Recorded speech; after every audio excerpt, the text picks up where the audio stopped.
ไม่สงครามมันได้ก็ข่าวที่ว่าเราได้ก็เขากูก็กาเฮียนฮู้อันห้องชื่อว่า FIFA World Cup ในค่ะเนาะอันนั้นก็ห้องชื่อว่า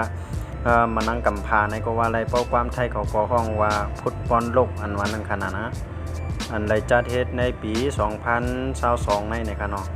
ปีนี้ก็ไรจัดเฮ็ดที่เมืองกาตาร์ในค่ะเนาะตั้งหมดตั้งเสียงก็ไรคัดเลือกเอาเขามาตั้งหมดมีอยู่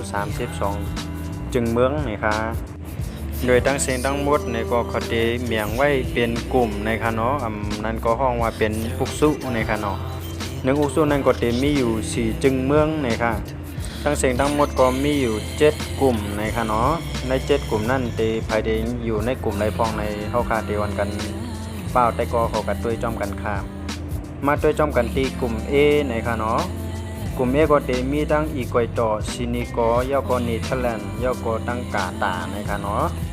ต่อกันมาทางที่กลุ่ม B ก็ได้มีอังกฤษยาก็ไอร์แลนด์ยาก็ USA อเมริกันยาก็เวลนี่ค่ะต่อกันมาทางที่กลุ่ม C นี่ค่ะเนาะที่มีอาร์เจนตินายาก็ซาอุดิอาระเบียยาก็เม็กซิโกยาก็โปแลนด์นี่ค่ะเนาะต่อกันมาทางที่กลุ่ม D ได้มีทางฟินแลนด์เดนมาร์กตุนิเซียยาก็ออสเตรเลียนี่ค่ะเนาะต่อกันมาทางที่กลุ่ม E ได้มีทางทั้งสเปนเยอรมนียาก็ญี่ปุ่นยาก็คอสตาริกาในค่ะ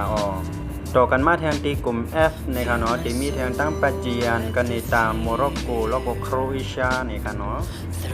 ต่อกันมาทางกลุ่ม G ในค่ะเนาะที่มีทางทั้งบราซิลซาเบียยาก็สวิตเซอร์แลนด์ยาก็แคเมรูนในค่ะ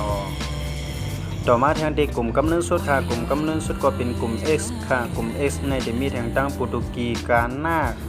อุรุกวัยยาก็ตองกุริยาในค่ะเนาะค่ะหมายสงการตั้งเสียงทั้งหมดก็มีจังหนังไหนในค่ะเนาะอันไหนก็ไล่จัดเฮ็ดที่เมืองกาตาร์ในปี2022ในค่ะหมายสงค่ะ